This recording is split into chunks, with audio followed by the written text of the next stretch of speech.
Mec, aujourd'hui c'est un peu une journée où j'ai un petit coup de mou. Honnêtement, j'ai un petit coup de mou, je vais pas te mentir. Parce que, si tu veux, j'étais en train de travailler. Enfin, travailler. Je regardais des vidéos et en fait, il y a un gars qui disait que t'es un peu, tu travailles un peu gratuitement. Du moins quand tu es dans le salariat. Parce qu'en fait, tu es juste un pion qui gagne un salaire pour au final le payer, utiliser cet argent en grande partie, hein, tes factures, ton loyer, ton assurance. Le reste, c'est juste pour des petits plaisirs et manger. Et quand j'ai entendu ça, mec, j'étais là, je suis waouh, ça pique vraiment. Et c'est une des raisons aussi, enfin, c'est une des raisons, mais il y a autre chose aussi qui fait que, voilà, je me sens pas très bien depuis 2 3 jours, du moins, je ressens une période où il y a beaucoup de frustration. Honnêtement, je ressens beaucoup de frustration aujourd'hui. Pour ce qui est de mon projet en soi, ça se passe très bien, ça continue de progresser, je continue de travailler. Là, par exemple, tu vois, j'ai corrigé à nouveau mon offre et tout ça, mon positionnement. Et mon mentor m'a dit, bah écoute, là, on a l'impression que tu reviens dans ton ancien truc. Tu vois, il m'a encore dit que c'était pas bon, techniquement. Il m'a dit que je devais encore corriger. Mais c'est très bien, j'ai corrigé. Et moi, ça ne me dérange pas du tout de le faire. Ça ne me dérange pas du tout. Je me dis, bah, au plus je me pète la gueule, au mieux je corrige ma trajectoire et au plus vite j'avance, en fait, tout simplement. Je me dis, plus je vais échouer, mieux ce sera. Donc ça, je suis sur la bonne voie, je sais très bien. Et par contre, ce qui va être beaucoup plus, comment dire, ce qui est un petit peu plus compliqué en ce moment, c'est vraiment le travail dans lequel je suis, dans le salariat. Aujourd'hui, je t'avoue que j'ai pas vraiment l'envie d'y aller. J'ai même pas du tout envie. Mais il faut le faire. Il faut le faire parce que déjà, c'est mon rôle. C'est mon rôle en tant qu'homme, c'est de faire les choses, de mettre les mains dans la crasse, tout simplement. Parce que c'est ma responsabilité.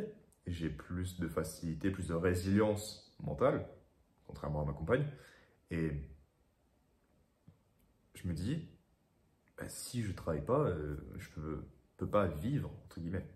Du moins, je ne peux pas payer mes factures, je ne peux pas manger, ou du moins manger comme je le désire. Forcément, un paquet de pâtes à 38 centimes, ça je peux trouver. Mais honnêtement, mon alimentation, c'est bien plus que ça. C'est plus que des pâtes, tu sais très bien. Euh, Moi, j'ai adopté depuis un petit bout de temps l'alimentation vraiment, ou du moins, je m'oriente uniquement sur la nourriture brute, plus sur de la viande, sur des œufs, des fruits, euh, du beurre par exemple cru, demi-sel, avec des cristaux aussi de préférence. Pareil, une crème fraîche venant du terroir en fait, tout simplement. Pas venant d'une grande surface, venant d'une grande marque. Euh, Par exemple, tu vois, si je fallait que je te donne un conseil, essaye de prioriser plus les produits où c'est marqué nos régions du talent. C'est plus, ce sont des produits qui sont un peu plus d'origine, voilà, de la région, du terroir, qui sont le moins transformés en tout cas. Et n'empêche, quand tu scannes sur Yuka, de toute façon, tu verras, ça aura un très très bon score. Ça veut dire que c'est de très bonne qualité. Et donc, je me rapproche de ça, et forcément, c'est un certain prix. C'est un certain prix, ça coûte un petit peu plus cher que s'il fallait que je prenais de la nourriture transformée et tout ça, c'est normal. C'est un peu le but, si tu veux, on nous donne la facilité, on nous donne accès à une nourriture, enfin, ouais c'est ça, on nous donne accès à une nourriture plus abordable, à un prix plus abordable, mais en soi, le rapport qualité-prix, il est, comment dire, il est associé aussi. C'est-à-dire que si tu prends un pot de crème fraîche, par exemple, qui est moins cher, enfin le moins cher possible, la qualité sera médiocre. Même si les apports de nutrition et tout, oui, c'est bien, c'est pas cher, il y a des protéines ou je sais pas quoi, même le prix, enfin, justifie la qualité. Je pars de ce principe-là. Le prix justifie la qualité. Et c'est le cas dans plein de choses. Je dis bien dans plein de choses. Je ne dis pas toutes, mais dans plein de choses. Pareil pour les œufs.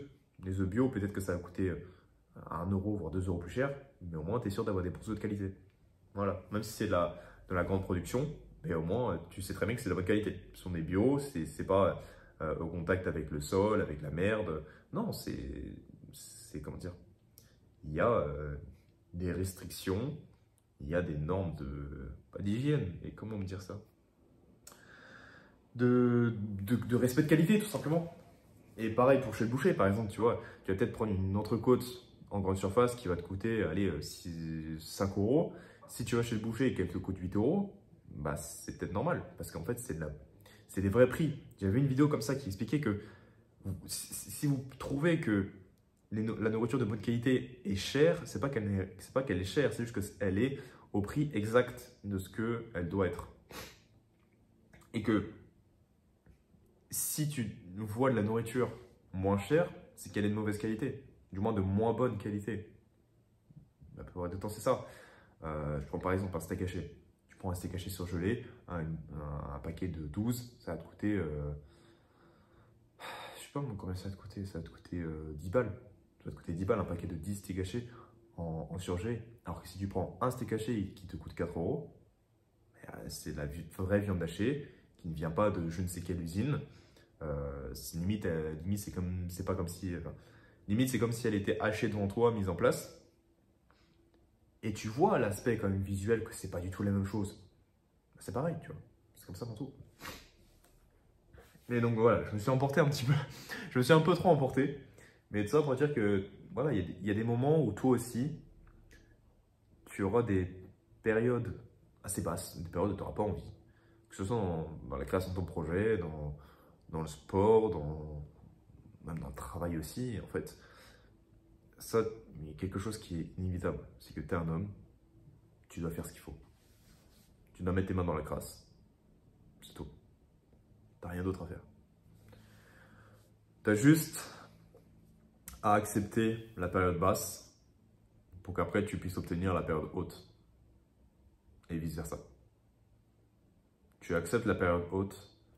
Comment dire? Enfin, si tu acceptes trop par contre la période haute, si tu te laisses aller durant la période haute, bah, crois-moi que tu vas redescendre très très bas aussi. C'était l'erreur un peu que j'avais au début. C'est que je voyais une haute période comme quelque chose d'extraordinaire. Par exemple, mon voyage à Bali, je voyais ça comme quelque chose d'extraordinaire à la fin. Alors qu'en réalité, c'était juste, quand je prends du recul, maintenant je me dis c'est juste une étape de mon évolution. Aujourd'hui, ce qui s'est passé, c'est que j'ai eu une grosse période vraiment très basse qui n'a fait que descendre pendant facile 3 mois, 3 mois, voire même 4. Et honnêtement, je l'ai accepté. Et j'ai accepté cette période qui a duré 4 mois où vraiment j'avais l'impression de faire une descente dans les enfers. Mais comme j'ai accepté cette période-là, comme je n'ai pas mis non plus énormément d'importance, parce que c'est ça aussi, je n'ai pas mis énormément d'importance. Du moins, j'ai très peu réagi. J'ai ressenti des émotions, mais j'étais pas bien du tout. J'ai craqué plusieurs fois, j'ai pleuré, même encore il y a quelques jours, de ma situation, du fait que je n'avais plus cette indépendance, du moins comment dire, je n'avais plus cette énergie de, voilà, je travaille sur mon business et puis je continue comme ça ma vie. Et en fait, je l'ai accepté. Mais par contre, les émotions que j'ai ressenties, je ne me suis pas dit, bah tiens, je vais je vais me condamner à penser de cette façon. Non. Je me dis, ça arrive. Ça peut arriver. C'est des périodes basses. Enfin, des périodes désagréables. Parce qu'en soi, ce ne sont pas des périodes basses. C'est juste loi de l'univers, c'est des hauts et des bas. C'est un rythme. C'est un rythme, tout simplement. Et comme j'y ai mis peu d'importance sur une période basse, de me dire que c'est quelque chose de temporaire, mais que j'accepte cette période basse, eh bien juste, ça me permettra de pouvoir accepter aussi la période haute. Et comme j'ai traversé la pire période de ma vie déjà bien avant, je me dis c'est juste que une petite période et que voilà, ça va passer. Honnêtement, j'ai frôlé la mort déjà une fois, je me suis retrouvé à la rue, je me suis retrouvé fauché, je suis encore, mais c'est pas grave. Honnêtement, c'est pas grave. Parce que je me dis que je suis dans le process. Je suis dans le processus d'évolution. Et que d'ici moins d'1 an, je vais pouvoir m'en sortir, je vais pouvoir remonter encore plus haut. Et je sais très bien que tout le processus qui est en train de se dérouler, ça ne fait que monter. Là, je commence à parler un peu plus haut parce que voilà, je sais très bien, j'y mets de l'énergie, j'y mets de la conviction. Parce que je sais ce que je veux et je sais ce qui va se passer. C'est que Mon appartement actuellement, tu entends que ça résonne, qu'il est vide, mais avec le temps, il va se remplir, il va se construire. Et j'aurai un putain de bureau qui va pouvoir s'élever, où je serai assis debout, je vais régler toutes mes dettes, je vais avoir mon poste de travail, je vais faire je ne sais pas combien, venant juste d'ici. Donc là, c'est juste mon canapé, mais tu verras, enfin, après, quand il y aura un bureau, je pourrais installer, tu vois, je pourrais mettre mon téléphone dessus et tout, tu pourras voir. Mais actuellement, je suis dans une période où, bah, oui, c'est chiant. C'est chiant. Je suis d'accord, c'est chiant. Tu peux le dire toi aussi. Si tu traverses une période, tu peux dire que c'est chiant. Faut pas que tu aies peur.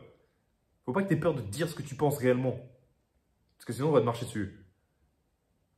Mais, je te le redis, en moins d'un an, voire même en 6 mois, je vais remonter la courbe. Enfin, je vais remonter cette pente-là dégueulasse. Je sais que je suis en train de la monter. Je suis juste en train de renforcer un moteur V8 que j'ai dans une voiture. Je suis en train de le booster au stéroïde, comme tu peux l'appeler comme tu veux. Et plus ça va aller, plus je vais rajouter un carburant qui va booster encore le moteur. Et de plus en plus. Et c'est ce qui se passe. C'est ce qui se passe. Donc voilà, je te partage un peu ce que je ressens aujourd'hui. Et tu vois, il y a des moments où c'est comme ça. Et en fait, ça va être pareil, tu vois. Aujourd'hui, là, tu vois, je me calme un peu, mais plus sérieusement, là, je me suis un petit peu emporté. Ok, c'est bien, ça peut arriver, c'est bien d'avoir des moments comme ça. Mais il faut que tu aies quand même cette maturité de te dire que faut pas que tu mettes trop d'émotions non plus, parce que sinon, tu peux t'emporter. Et ce qu'on appelle du coup, se faire emporter par ces émotions. En fait, si tu mets trop d'énergie au début et que un peu comme ce pic de motivation, mais en fait, c'est bien de l'avoir. Mais s'il n'y a pas d'action derrière, ça ne sert à rien. Et que ne va pas mettre énormément d'émotions non plus, parce qu'au moment où ça va redescendre, tu vas redescendre très bas aussi, émotionnellement. Donc c'est pour ça. Je reste calme, je reste un peu nonchalant, assez stoïque. C'est bien, si tu veux, de s'exprimer de temps en temps. Mais il faut vraiment que tu restes dans un état émotionnel pas forcément stable. Enfin, pas qui stagne non plus. Non, je dirais plus, ouais, pas un état émotionnel qui stagne, mais un état émotionnel qui reste dans la stabilité. C'est-à-dire qu'au lieu de vouloir que tes émotions fassent très haut et qu'après elles fassent très bas, bah, quand tu es content, tu peux exprimer ta gratitude. En fait, juste ton état émotionnel reste juste comme ça. Comme ça, au moins, tu es sûr que quand admettons, tu vois, tu es ici, c'est ta période émotionnelle, et admettons, la vie fait un pic, et bien que toi, tu restes dans ta stabilité, mais en fait, tu montres que c'est normal.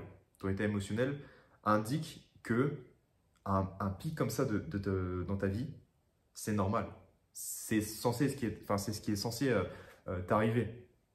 Alors que si, admettons, pareil, à l'inverse, il y a une période très basse, bah, que tu restes comme ça, bah, juste la vie va dire, bah, attends, comment ça se fait qu'il ne réagit pas autant que ça en fait? Ça veut dire que mais il n'a pas besoin d'aller aussi bas. Et il ne va pas aller aussi bas. Parce qu'en fait, il met pas d'importance, si tu veux. C'est tout simple. Et donc, s'il fallait que je conclue cette vidéo, c'est que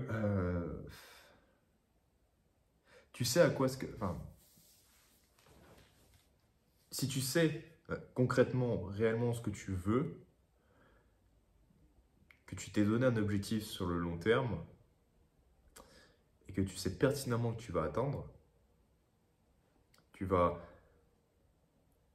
te dois d'accepter les périodes où ça ne va pas aller mal, où ça va aller mal, pardon. Qu'est-ce que je raconte? Où ça va pas aller bien, où ça va aller mal, où ça va être un peu désagréable, mais c'est normal. C'est normal, ça fait partie de l'évolution. Et tu te dis, bah écoute, si à mes 25 ans, je m'étais dit, ok, à 25 ans, je suis millionnaire, et que, admettons, aujourd'hui, je traverse une période où j'ai pas envie de travailler, je me dis, c'est temporaire. Je vais quand même le faire, parce que j'ai pas le choix. Et je me dis, c'est juste un ressenti, c'est juste une émotion, c'est temporaire. Et viendra le moment où, dès lors où je ferai plus d'argent avec mon business que ce que je gagne avec mon salaire, eh bien oui, là, je serai content. Je me dirais, bah, j'ai bien fait d'aller quand même travailler. J'ai bien fait de supporter encore des clients que j'aime pas. Ah oui, c'est tout simple. Mais au moins, je me dis, bah, c'est comme ça que je vais pouvoir avancer. Donc voilà, j'espère que ça a pu t'aider. On se dit à demain pour la prochaine vidéo. Et on continue quoi. On continue. Donc sur ce, je te fais des gros bisous. Allez, ciao.